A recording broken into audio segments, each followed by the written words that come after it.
Para hadirin yang dimuliakan Allah, Sang Purnama telah cukup lama pergi, tapi warisannya tetap bisa kita nikmati hingga hari ini. Banyak pelajaran yang bisa digali dengan membaca Kiai Haji Muhammad Badruddin Anwar lagi dan lagi.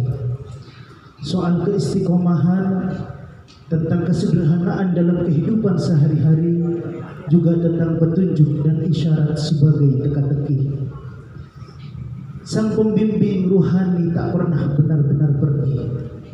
Beliau tak berhenti menyalakan inspirasi, kilas balik kenangan indah yang pernah terekam kuat dalam memori, hingga menuntun santri lewat jalan mimpi. Saat kehidupan terasa sulit, kerap orang mengambil langkah yang justru menjadikannya terseok pada kenyataan yang pahit. Bagaimana harusnya kita mentauladani sosok sang murabbi? Inilah napak tilas kiai, membeber dahsyatnya istiqomah membaca waqiah dan sholat berjamaah. Dan alhamdulillah pada malam hari ini, malam yang spesial, dua tamu undangan kita yang beliau berdua adalah santri senior, tak lain yang di sebelah saya ini adalah Ustadz Ahmad Izharul Lutfi. Beliau mondok di Anur 2 mulai tahun 1986 hingga 1994. Dan di sisi kanannya ada Kiai Muhammad Subhan Alwi. Beliau menempuh ilmu di pesantren An-Nur 2 mulai tahun 1983 hingga 1999. Benar demikian gitu. Iya.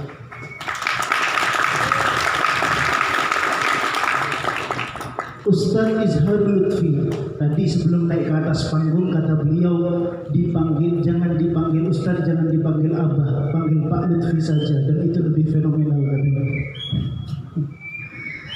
Ustaz Izharul Lutfi, Pak Lutfi dikenal banyak orang. Beliau mondok mulai tahun 1986 sampai tahun 94, sepanjang 8 tahun. Berarti mulai 94 sampai 2022 ini sudah 27 tahun keluar dari pondok ini. Ini kira-kira satu kenangan yang banyak terekam dalam pikiran.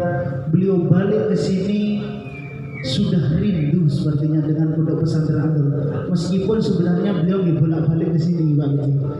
Saking cintanya putra-putri beliau juga dipondokkan di sini, bahkan sampai jadi pengurus pesantren An-Nur 2, melanjutkan titah sang abah.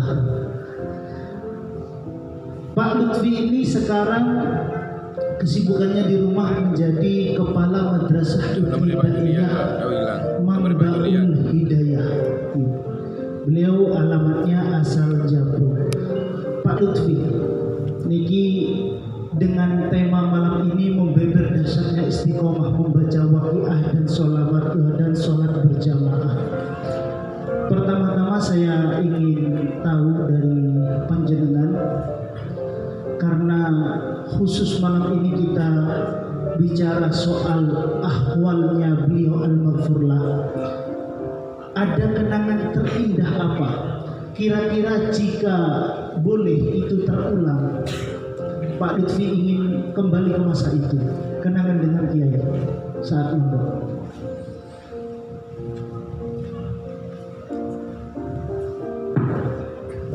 Terima kasih. Sebenarnya semuanya terkenang, tidak ada yang tidak terkenang. Namun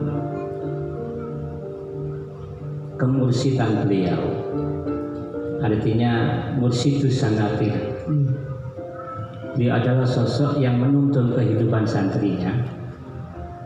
Inilah yang memang jarang dimiliki oleh kiai-kiai lain.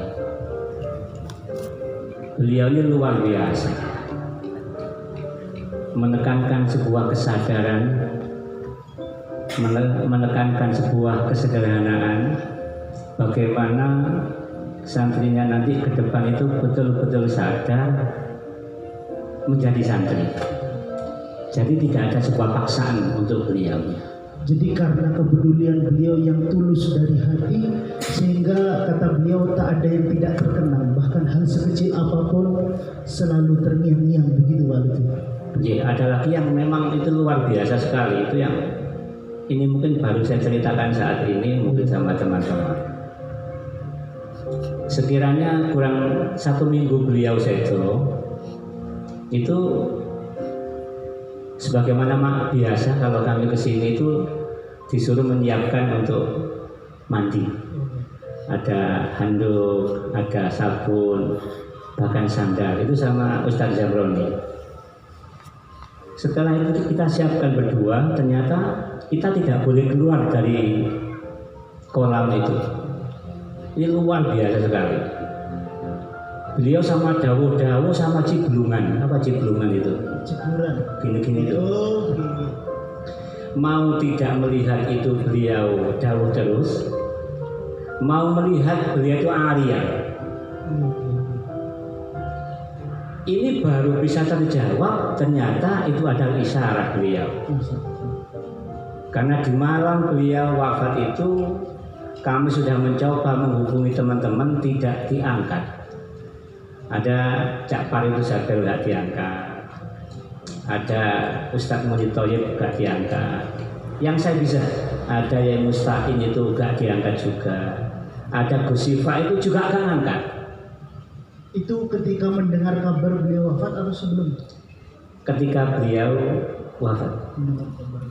Apa maksud dan tujuannya? Untuk mempersiapkan memandikan beliau. Dan ternyata memang saya sama Pak Zamroni itu aja. Itu terkenang betul. Pakaiannya masih ada, sarungnya masih ada, saya simpan itu. Terima kasih. Baik, terima kasih Pak Lutfi. Kenangan yang begitu indah dan tak mungkin terlupakan dengan beliau. Pasti banyak santri yang meri dengan yang seperti ini Pak Lutfi. Beruntung untuk panjenengan. Ustadz Muhammad Subhan Alwi, beliau mondok mulai tahun 83 sampai 99, 16 tahun di Pondok Pesantren An-Nur 2. Dari 99 ke 2022 berarti kurang lebih 23 tahun yang lalu panjenengan pamit pulang, pamit pindah kamar. Kira-kira kenangan paling indah bersama beliau apa?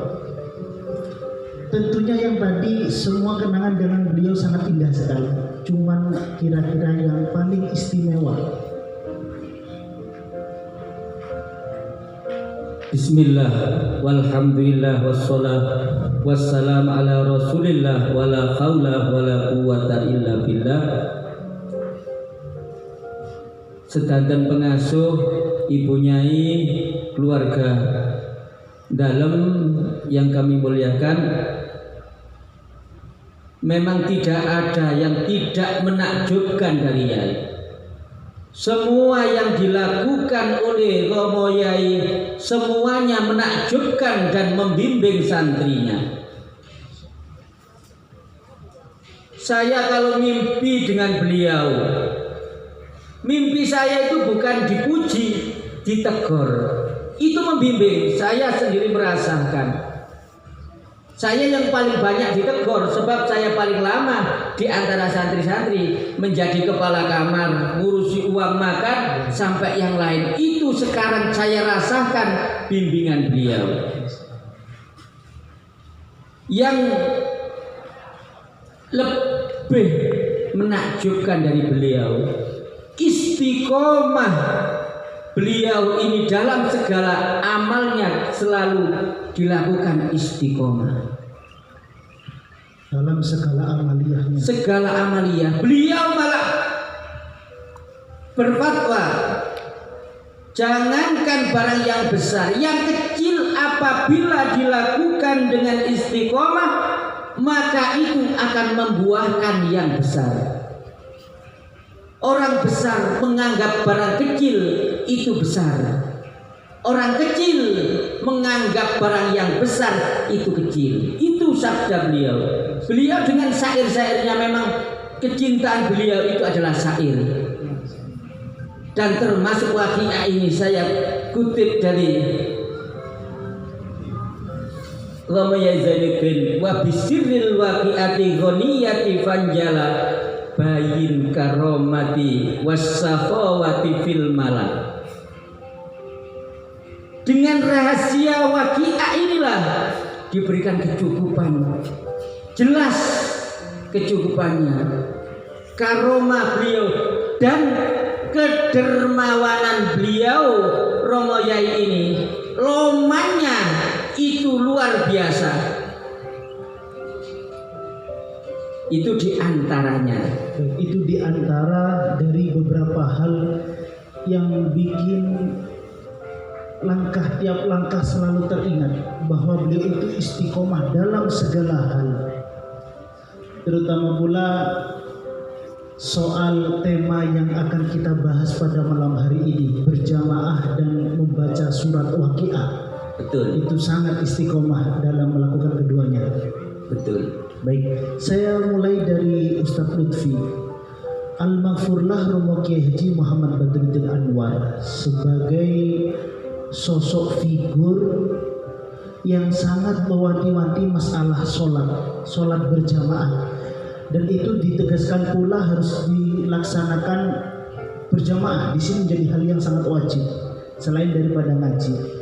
Sepanjang jenengan menjadi santri dulu, seberapa tegas Al-Maghfurlah ini menekankan sholat berjamaah pada para santri? Kembali, beliau itu memang tegas, tapi menuntut para santrinya itu sadar. Sehingga sebelum berjamaah, beliau biasanya keliling dari komplek ke komplek itu ngajak mereka berjamaah. Ayo rek, ayo, siapa sih belum wudu? Ayo ndang. Telaten banget. Sebegitu luar biasanya. Memang jamaah ini harga mati untuk beliau, tapi kembali dengan cara-cara yang santun, dengan cara-cara yang menyentuh, dengan cara-cara yang mengkultur di pesantren ini, bagaimana mereka bisa berjamaah. Mungkin Pak Subhan mau apa? Tentang jamaah yang dikenal dari Kiai mungkin. Seberapa pedulinya terhadap santri? Kiai itu memberikan wirid pertamanya yaitu sholat jamaah. Itu wirid pertama. Wirid pertamanya sholat berjamaah, di absen dan dikasih sanksi apabila tidak berjamaah. Dulu kalau tidak berjamaah setelah jam belajar membaca Yasin atau membaca Burda. Saya yang ditugasi untuk anak-anak yang tidak jamaah, anak-anak yang tidak mengaji, malam harinya berkumpul di kamar yang jadi kantor dan sekarang dibuka itu di empernya saya ditugasi itu. Itu karena pentingnya jamaah, karena jamaah inilah orang itu akan diangkat derajatnya. Itu keyakinan Kiai dan itu diterapkan kepada murid-muridnya. Jadi di zaman itu dengan jumlah santri yang tak sebanyak yang sekarang, beliau juga langsung turun sendiri untuk mengecek jamaahnya para santri. Betul. Kiai itu walaupun malam ro'an kerja bakti, mulai yang dibila itu ya ngelorot tanah, jam 12 pulang, itu jam sebelum subuh sudah gugai santri-santri gini. Jadi tidurnya itu tidur cuma beberapa saat saja. Jadi walaupun capek jamaah subuh tetap. Belum lagi setelah itu wiritan pertamanya yaitu setelah sholat itu adalah wirid-wirid yang ada sama seperti sekarang, dan membaca tafsir Jalalain yang sekarang alhamdulillah tafsir Jalalain masih berlanjut sampai sekarang. Berarti amalia beliau itu terus istiqomah sampai sekarang. Jadi tidak ada alasan meninggalkan sholat subuh berjamaah hanya karena malamnya ro'an. Betul. Baik Pak Lutfi, ini di antara dawuh beliau itu ada yang beliau ngendikan jamaah itu barometer santri. Itu bagaimana panjenengan menanggapi dawuh beliau? Tolak ukur kesuksesan santri, barometernya santri itu ada pada jamaahnya. Pripun panjenengan menanggapinya? Begini, memang mereka yang sholat berjamaah itu hampir mereka yang tidak pernah melanggar pondok pesantren. Yang kuat ngelakoni sholat berjamaah. Kuat jamaah pasti dia tidak akan melanggar aturan pesantren. Nah, begitu istimewa berarti. Karena apa? Jamaah itu adalah waktu yang tepat untuk beliau mengontrol para santrinya. Dengan Pak Subhan disampaikan sampai di absen, sampai harus berdiri, dikasih absen dan sebagainya, itu sungguh luar biasa sekali. Artinya kembali dengan jamaah ini ternyata kalau jamaahnya istiqomah, pasti ngajinya juga istiqomah. Dan tidak mungkin mereka yang sering jamaah tidak mengaji. Rata-rata yang jamaah hampir rata-rata yang jamaah pasti istiqomahnya juga ngaji. Jadi itu menjadi salah satu alasan barometernya santri adalah sholat berjamaah. Lalu langkah apa Ustaz Subhan yang panjenengan tahu? Langkah apa yang diambil oleh kiai agar santri-santri itu istiqomah berjamaah setelah diopra, kemudian yang beliau lakukan terhadap kepala kamar memberi motivasi pada para santri? Kiai itu selalu memberikan motivasi, baik motivasi lewat lisan maupun lewat tindakan maupun lewat gerakan. Jadi ya itu sudah berjalan dulu, keliling dulu, kemudian barulah guru-gurunya. Saya itu pertama kali ditugaskan kepala kamar pindah ke Bila. Pertama kali masih sepi lewat Gang Sesek tengah sawah. Itu jamaah ditekankan. Saya suruh ngabsen jamaah. Kemudian saya ditugaskan lagi ke villa. Ke villa dulu ya. Pertama buka villa, kemudian ke Bila. Masih sepi waktu itu. Hanya untuk urusan jamaah mengabsen. Saya jadi kepala kamar di sana dan yang ditanyakan ya opo jamaah. Ada. Saya itu sering kerinan, coba ya. Saya akui sering kerinan, tetapi tetap berjamaah. Sebab apa? Saya ini juga kadang itu di sana juga ikut ro'an. Subhanallah, kalau ya tidak kerinan, tapi kalau saya yang kerinan, tapi tetap berjamaah dan itu ditanyakan. Ada lagi momen-momen yang istimewa Pak Subhan. Mungkin pembinaan terkait jamaah, terkait manajemen yang lain, terkait santri dan sebagainya. Itu momen malam Selasa, malam Senin dulu itu. Malam Senin yang kepala kamar ngumpul itu Pak Holis. Malam apa Pak Holis? Senin. Malam Senin. Hampir 1 minggu sekali itu beliau pasti mengumpulkan kepala kamar. Dan ini momen yang istimewa Pak Bayu. Karena di situ tuh ada unsai-unnya. Apa itu? Yakul. Kalau istimewanya Pak Kholis itu pasti wah habis banyak. Oh iya. Alhamdulillah sekarang jadi kepala SMP itu. Dulu barokahnya makan banyak. Iya. Dan itu masih sangat terbatas sekali. Ada momen lain itu kadang-kadang dipanggil siang, masih ingat? Itu cuma mie, menjes, sama pangsit, rujak, itu. Pak Holis yang teh apa tuh? Pak Lutfi, jenengan punya kenangan khusus dengan kiai yang hubungannya dengan jamaah? Mungkin pernah nggak jamaah di Bogor atau gimana? Kiai itu walaupun gak jamaah di masjid, itu pasti jamaah di rumah. Jadi jenengan ini mengada-ada apa enggak? Mudah-mudahan enggak. Ini pasti ada saksinya ini. Jadi sampai jamaah itu di dalam tetap jamaah. Waktu itu kebetulan saya menjadi imam. Itu makmumnya Ustaz Jamroni sama beliaunya sama Habib Hamid. Kebetulan kami itu jadi imamnya Bapak Bayu. Entah ini imam apa nggak tahu saya. Pokoknya di kompon gerwai, diutus mau aja. Andai dari beliau enggak mau jadi. Oh ya, jangan sekali-kali. Jadi beliau meskipun enggak terlihat ikut jamaah dengan santri, di dalam pun beliau tetap berjamaah saking istiqomahnya dan menjaga urusan sholat berjamaah. Baik, Ustadz Subhan, jangan punya kenangan khusus dengan kiai masalah jamaah.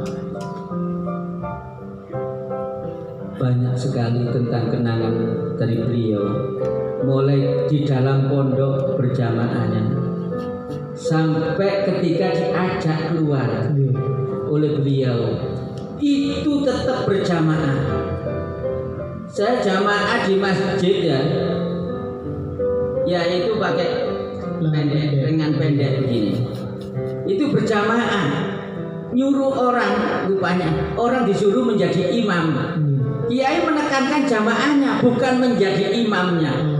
Kadang-kadang di pondok ini saya itu dulu sering ngimami sini kayak senior, saya ini dulu kayak senior. Tadi ngimami, setelah itu saya lihat ya, setelah selesai sholat ternyata yai ada. Masya Allah, saya su'ul adab saya ini. Tapi memang mungkin kiai memang jamaah dengan bunyai tujuannya untuk apa? Mengajar. Sewaktu-waktu tidak ada. Jadi memang sengaja itu untuk menekankan jamaah itu betapa pentingnya. Kadang-kadang di perjalanan, ayo cepat jamaah Pak Musai itu, Pak Musai cepat jamaah, cek nutut jamaah. Itu kadang itu masih jauh ya. Kadang kan ke Surabaya, kadang ke Blitar, cari kembang itu ya. Pulang kosong masih di Panjen. Itu sudah masuk waktu. Di rumah ini nutut jamaah. Itu karomahnya beliau, karena beliau ini mengutamakan jamaah. Sampai waktu di Panjen itu sudah masuk waktu, di pondok sini masih nutut berjamaah. Itu karomah beliau. Jadi ini yang perlu juga ditekankan oleh terutama imam-imam masjid juga nih. Yang terpenting bagi beliau adalah berjamaahnya, bukan jadi imamnya. Kadang karena ada yang berangkat begitu koma dulu akhirnya balik gak jadi imam. Betul. Saya sendiri di rumah itu jadwal saya di masjid ada ya. Jadi kalau nggak jadwalnya, saya malah ngimami di pondok. Kadang malah di masjid ini kosong. Dipanggil saya sudah sholat di rumah sama anak-anak ngaji, karena di masjid tidak ada. Jadi sholat lagi, jadi menjadi imam lagi. Dan itu memang ada dalil-dalil tertentu yang sudah diketahui bersama. Sampai panjenengan pulang begitu di rumah, apa beliau masih memperhatikan soal berjamaah? Bagaimana sholatnya? Kiai itu selalu ngurus santrinya, bagaimana ngajarnya, bagaimana jamaahnya, bagaimana burdahnya, bagaimana badawiyahnya, bagaimana ayat kursinya. Dulu itu harga mati itu ayat kursi, burdah itu badawiyah. Itu wajib. Enggak, artinya untuk kepala kamar ditekankan seperti itu. Nah, sehingga terkait dengan apa yang disampaikan Pak Subhan tadi, bahwa pemikiran beliau itu luar biasa. Kamu berada di mana saja, kamu tidak harus menjadi pemimpin, kamu tidak harus menjadi imam, tapi jadilah kamu yang bermanfaat untuk yang lainnya. Di mana saja kamu berada, tidak penting kamu menjadi imam atau pemimpin, tapi bermanfaatlah untuk sesama. Baik, itu tadi sekilas tentang sholat berjamaah dan keistiqomahan beliau yang luar biasa. Nah, ada satu pula amalan kiai, dan itu dengan satu amalan ini banyak santri-santri ketika pulang mengajak jamaah-jamaahnya yang di rumah untuk ikut membaca apa yang beliau ijazahkan, yaitu pembacaan surat Waqiah. Nah ini untuk Ustaz Subhan, Waqiah itu kan salah satu kegiatan wajib untuk santri An-Nur 2. Apa yang menjadi dasar pembacaan Waqiah?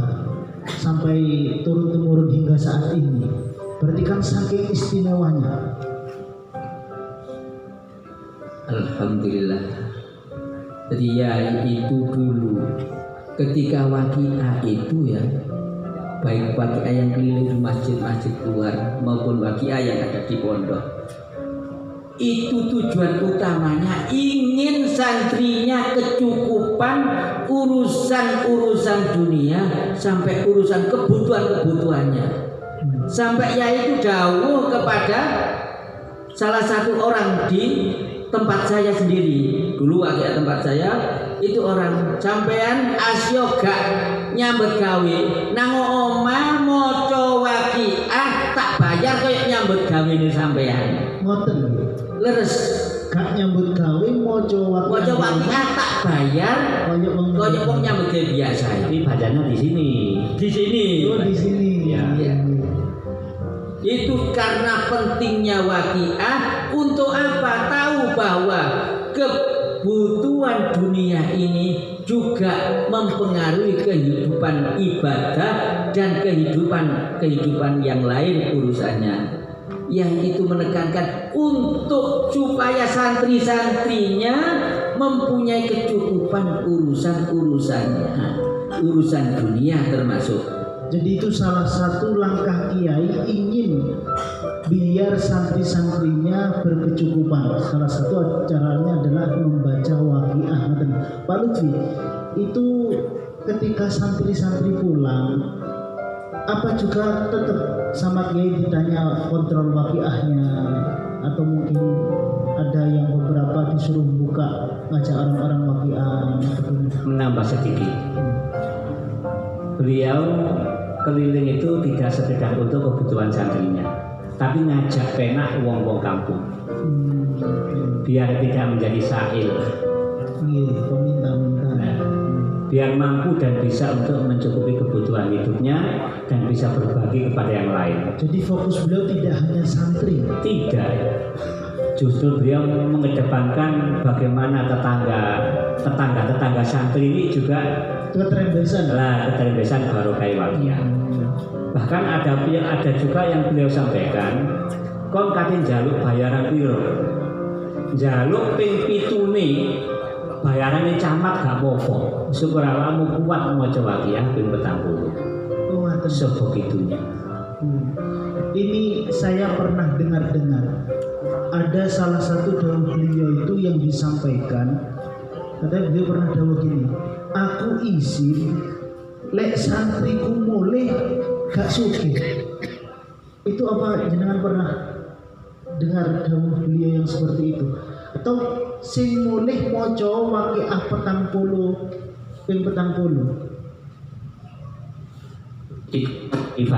Memotivasi untuk kita biar semangat, pemahaman kami ya, biar semangat, biar gairah untuk sebuah usahanya, tapi gak lepas daripada berdoa itu. Sehingga banyak mengatakan nyambut gawe kewajiban, maca waqiah kebutuhan. Nyambut gawe kewajiban, maca waqiah kebutuhan. Ya pasukan, mana biar monggo Betul. Jadi kalau saya terjemahkan dawuh Yai, barang siapa yang ingin diberikan kecukupan rizkinya, kecukupan kebutuhannya, maka bacalah surat waqiah. Walaupun Yai itu tidak mewajibkan ini loh wiridmu pulang baca lo waqiah, tetapi dengan dijazakan setiap ba'da sholat itu membaca waqiah, itu sudah menjadikan ijazah dan perintah. Dan berkali-kali saya itu sebagai saksi, yaitu kadang kurang 2 hari acara waqiah di Karangjambe misalnya, sampai di Kambingan ya, itu saya diajak, dikasih tahu waqiah di kono. Saya yang diajak.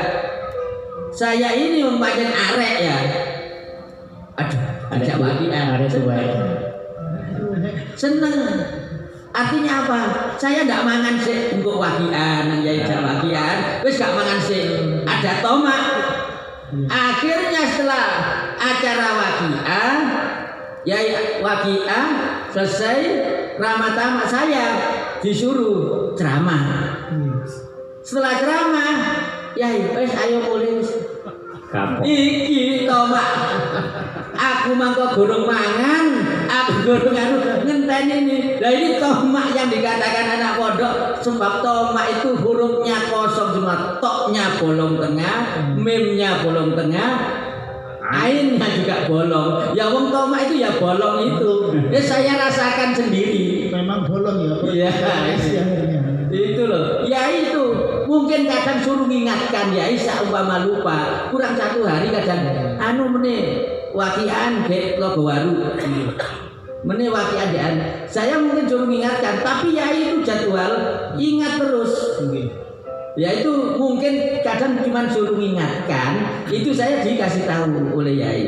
Jadi kayak itu, oh meneh wakian dek logo waru misalnya. Alhamdulillah logo waru itu tidak ada wakian dari sini, tapi saya ngisi rutinan di logo waru setiap Senin malam Selasa. Saya ajak baca wakiah barulah ceramah. Enak ceramahnya nggak lama-lama. Mari kalau Isa kalau wakiah.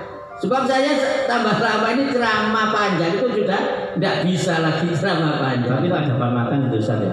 Alhamdulillah, alhamdulillah. Itu kalau setelah toma itu trauma ini. Ada kadang-kadang kita itu dengar doa beliau luar biasa.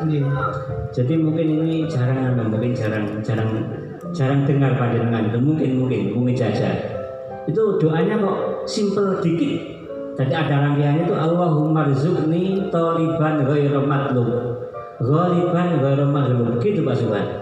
Tholiban ghairu matlub, ghaliban ghairu maghlub. Itu pernah dibaca oleh beliau. Jadi rezekinya yang tholiban. Bukan kita yang tholiban gitu. Baik. Karena jenengan sekarang sudah hidup di masyarakat, menjadi tokoh di tempatnya masing-masing, dari ijazah wakiah dan juga yang diajarkan, diteladankan oleh beliau, apakah panjenengan merasakan ada efeknya terhadap keluarga, tetangga, masyarakat dengan wakiah yang jenengan baca itu? Oh ya jelas. Luar biasa. Jos itu. Jangankan untuk sekedar rezeki, amin saya tahadus bin nikmat.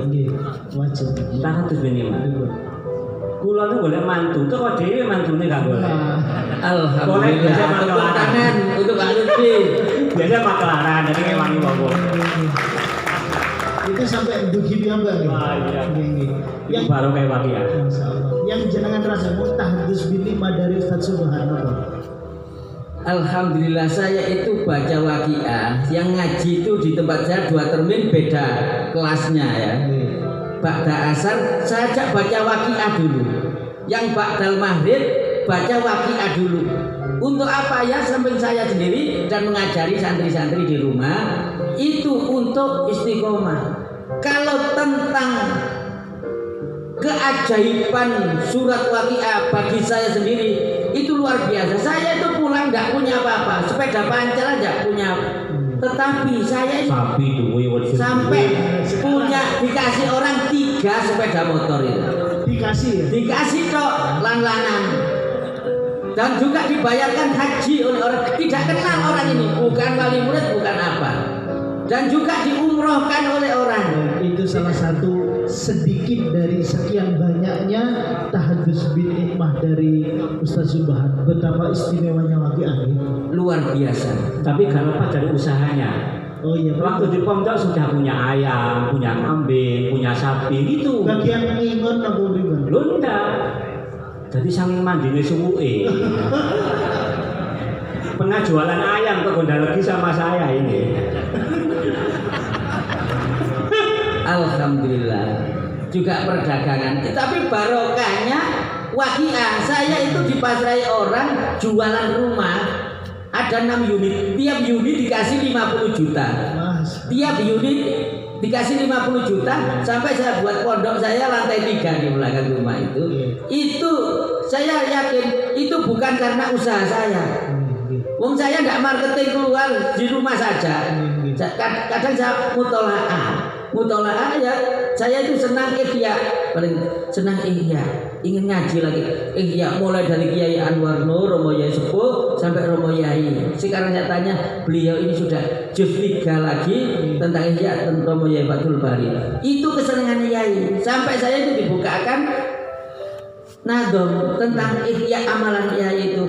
Toli ahi ihyal ghazaliyatanal fihi syifa min kulli da'in a'tola. Mutola'alah ihya, karena di dalam ihya itu ada obat dari penyakit-penyakit yang kronis, dan itu juga penuh dengan barokah.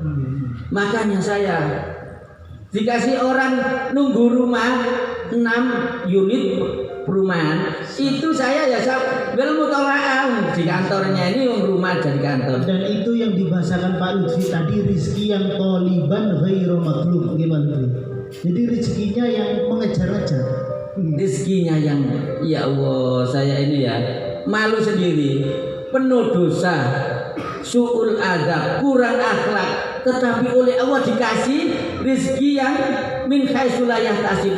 Jangan-jangan ini adalah termasuk asrornya waqiah.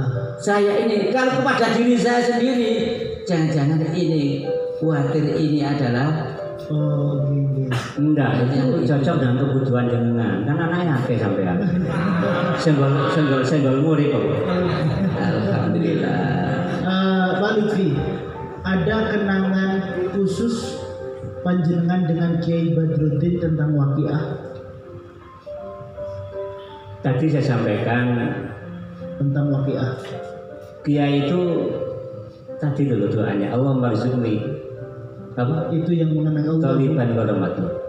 Bahkan ada seorang santri yang bingung, itu istrinya mau melahirkan, itu justru disuruh baca waqiah. Mau melahirkan disuruh baca waqiah. Dilarang saning Allah. Operasi ada ya, butuh duit akeh. Karena dengan waqiah akan mendatangkan rezeki untuk operasi dan tercukupi. Yang saya sampaikan tadi bukan omong kosong. Jadi waqiah itu luar biasa. Jadi apa? Memang dulu itu setelah subuh 1 kali pasukan ya. 1 kali sebelum digencarkan waqiah itu ba'da subuh itu 1 kali. Yang sebelum asar sudah ada juga ya? Belum. Jadi ba'dal maktubatu Yasin, jadi sama rangkaian ada narudu dan sebagainya ba'da subuh ya Pak Khadijah. Waqiahnya 1 kali. Nah itu malah ini yang agak kudu itu masih kurang. Orangnya agak begitu. Agak kudunya pribadi. Jangan kan teman-temannya gak didongani. Kiai Masdar didongani waqiah. Kiai Masdar ini iya. Betul. Saya sering keliru. Saya akui. Jangankan di situ, di sini sendiri di pondok ya. Saya sering, sebab apa? Tapi saya ngakui ya. Kadang tiap hari setor keuangan santri itu ke Bunyai ya. Dan oleh Bunyai itu makan di sini. Jadi saya itu termasuk santri yang makan di dalam itu ya. Ya, tidak janu sul adab. Sebab apa? Tetapi karena itu kemauan sendiri dari Bunyai yang jelas, Yai diam saja berarti. Enggak, jangan sama pilih itu. Kan makanya anak Jakarta di situ enak-enak. Rahasia. Ustaz Subhan, jenengan mungkin mulai semakin mantap ketika baca waqiah dan panjenengan merasakan efeknya begitu luar biasa. Lah, untuk sampai ke tahap itu masih ada perasaan belum yakin betul. Apa yang memotivasi jenengan sehingga terus membaca waqiah seperti yang diajarkan oleh Kiai sebelum ada pembuktian yang fisik? Memang kegundaan itu memang ada, dan setan menanamkan was-wasnya di pondok iya kan waqiah kayak gitu ya. Tetapi saya sendiri mendengar dari Yai, wong sing maca waqiah itu adalah ahli surga. Wong sing maca waqiah itu ahli surga. Saya itu sampai kadang kalau ceramah tiapan surat waqiah ini terus saya sampai jamaah itu. Jadi kalau sampean ingin menjadi ahli surga, bacalah surat waqiah. Ini ada, saya mendengar sendiri. Nah, wong gak begini karena ini ustaz-ustaz. Karena wong yang senang yang senang baca waqiah berarti ahli suar.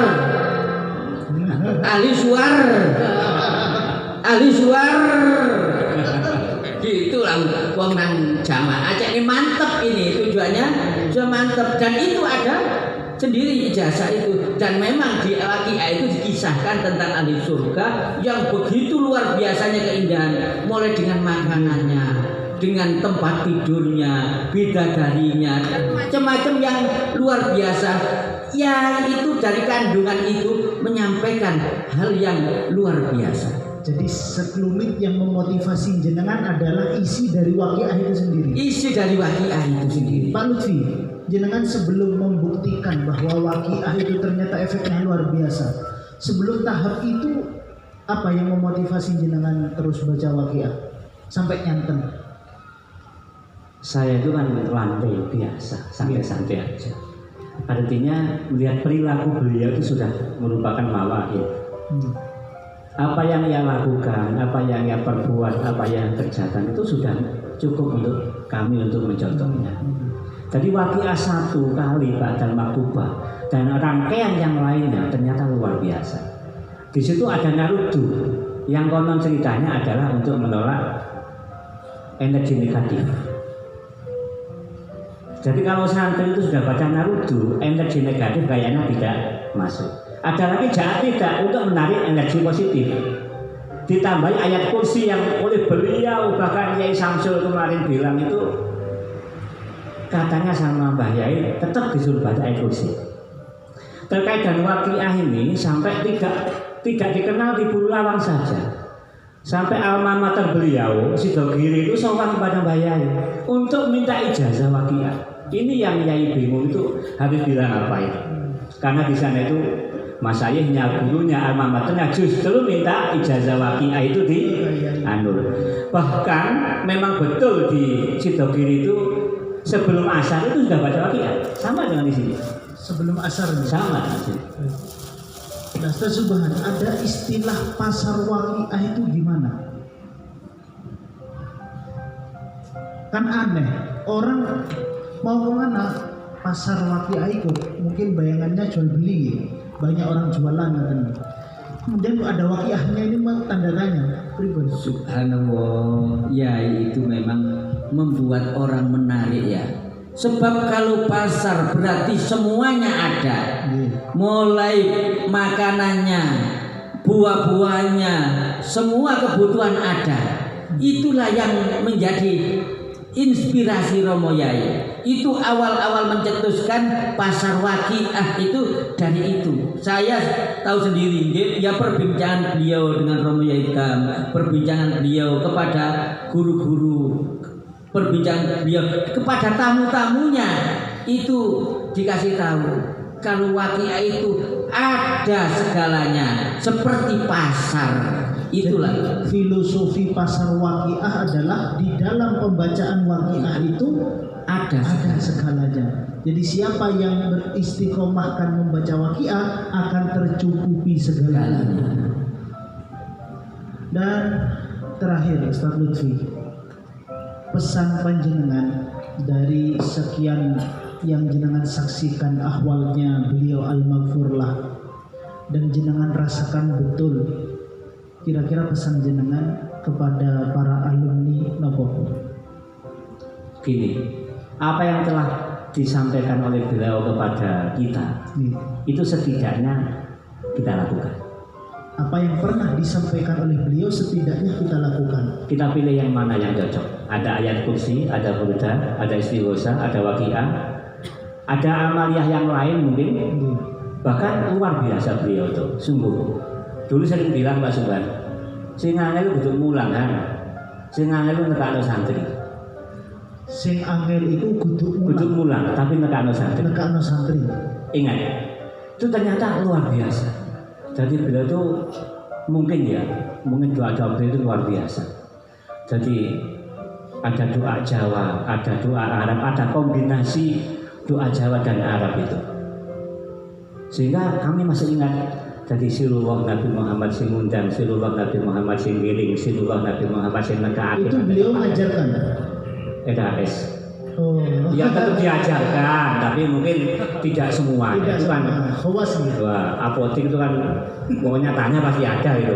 Gak sama dengan jual jamu. Kalau jual jamu ya keliling bawa maunya ditaburi. Kalau atau apotik enggak. Kalau yai matur pasti ada tuh. Iya itu. Ini nanti kalau ada yang minta kontak person jenengan boleh dikasih. Tuh yai. Ustaz Subhan, kira-kira panjenengan kalau ningali banyak alumni, umpama Kiai Mirsani saat ini stasi sugeng beliau, itu yang jenengan rasakan, beliau mau memesankan apa ke para alumni? Beliau itu penekanannya kepada keistiqomahan, baik bacaan maupun amalan itu keistiqomahan. Yai dawuh cok cacak mulang Al-Qur'an utawa mulang ngaji, sesuatu yang dikerjakan dengan istiqomah itu pasti membuahkan hasil.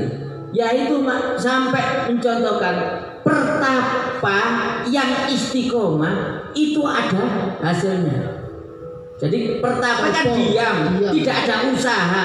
Itu saya pernah datang sendiri ke beberapa pertapa. Orang sampai menyampaikan uang dan perhiasan di tempatnya. Ya, enggak ngapa-ngapain. Ya ada pertapa yang diam saja. Ada pertapa yang biasa, cuman menyendiri, uzlah gitu ya. Cuman yai itu dari amalan yang ada tidak senang dengan perdukunan.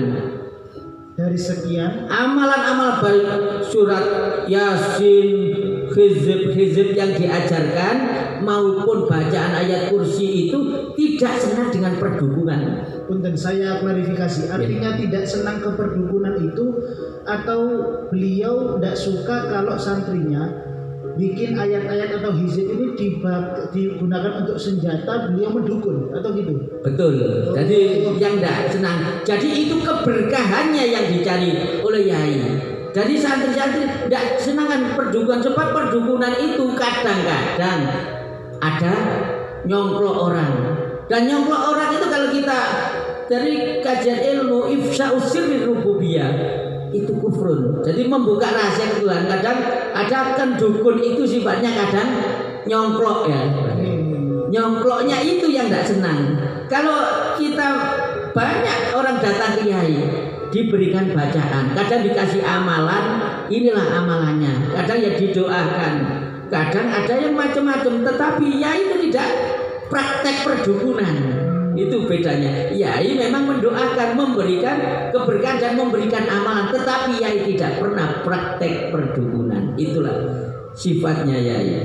Jadi istiqomah yang paling ditekankan. Penekanannya adalah istiqomah. Jangankan barang yang besar, yang kecil pun apabila dilakukan istiqomah itu akan mendapatkan buahnya. Dan jangankan yang bergerak, bahkan petapa yang diam sekalipun itu mendapatkan buahnya.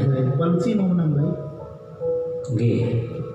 Memang kita gak usah mencari kemuliaan, yang penting istiqomah. Kalau kita itu beli sepeda motor itu pasti ada helmnya. Pasti hampir rata-rata orang punya sepeda motor pasti punya helmnya. Orang beli dipan itu pasti rata-rata nolongannya. Jadi sampai tuh dipan gak nolongannya, masangnya kuali. Barangkali seperti itu. Jadi kemuliaan itu akan datang dengan sendirinya manakala kita istiqomah. Longan itu teko karepe dhewe ono. Ambil.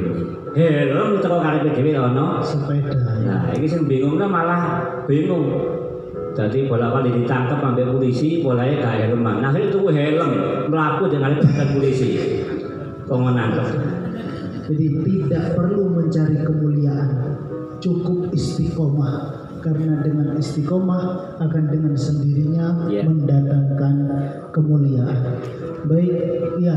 Saya tambah sedikit, kiai itu pernah tahu. Oh, kok kiai-kiai itu kok mulia dan dimuliakan dan punya karomah kiai. Sebab kiai itu rata-rata ngadep langgar atau masjid dan ngimami jamaah. Itu kiai yang di pesantren loh ya. Kiai yang di pesantren itu punya masjid atau punya musola yang terus berjamaah 5 waktu. Itulah yang menjadikan karomahnya, sebab istiqomahnya berjamaah. Jadi intinya ada pada berjamaahnya. Kenapa banyak kiai mulia dan dimuliakan? Karena rata-rata punya masjid dan musola yang beliau selalu sholat berjamaah. Baik, demikian kita ulas betapa dahsyatnya istiqomah membaca waqiah dan sholat berjamaah. Lebih-lebih kita tidak kekurangan figur, kita tidak kekurangan suri tauladan. Hanya saja kalau belum tahu mungkin kita kurang banyak belajar. Para hadirin yang dimuliakan Allah, begitu banyak tauladan yang beliau berikan, dari yang tersaksikan oleh beberapa orang hingga berbagai hikayat yang masih berserakan. Sang Purnama tak semata menjadi lakob murabbi arwahina. Cahayanya begitu terang menyinari. Duhai Syekhona, sebagaimana kami yang merindu, semoga panjenengan tersenyum bahagia dengan khidmat dan penghormatan santrimu. Demikian sajian pada acara malam hari ini. Saya sebagai pemandu acara dan juga kepada Ustadz Lutfi dan Ustadz Subhan, saya sampaikan banyak terima kasih atas perkenanan panjenengan menghadiri undangan santri di An-Nur 2. Mudah-mudahan harapan-harapan Kiai Muhammad Badruddin Anwar kepada para santri bisa tercapai dan mampu kita teladani apa yang diajarkan oleh beliau. Aku qouli hadza wa astaghfirullah li wa lakum. Wassalamualaikum warahmatullahi wabarakatuh. Jangan tutup. Terima kasih atas waktu dan tempatnya. Mohon maaf dengan segala kekurangannya, terutama kesopanannya kepada para pengasuh. Apabila ada yang tidak berkenan daripada perkataan ataupun yang lain, dari saya pribadi dan sahabat saya Kiai Ihsanul Lutfi, saya mohon maaf sebesar-besarnya. Bila ada jarum yang patah, jangan dimasukkan ke dalam peti. Bila ada kata-kata yang salah, jangan dimasukkan ke dalam hati. Bila ada sumur di ladang, bolehlah kita menumpang mandi. Bila ada umur yang panjang, bolehlah kita berjumpa lagi.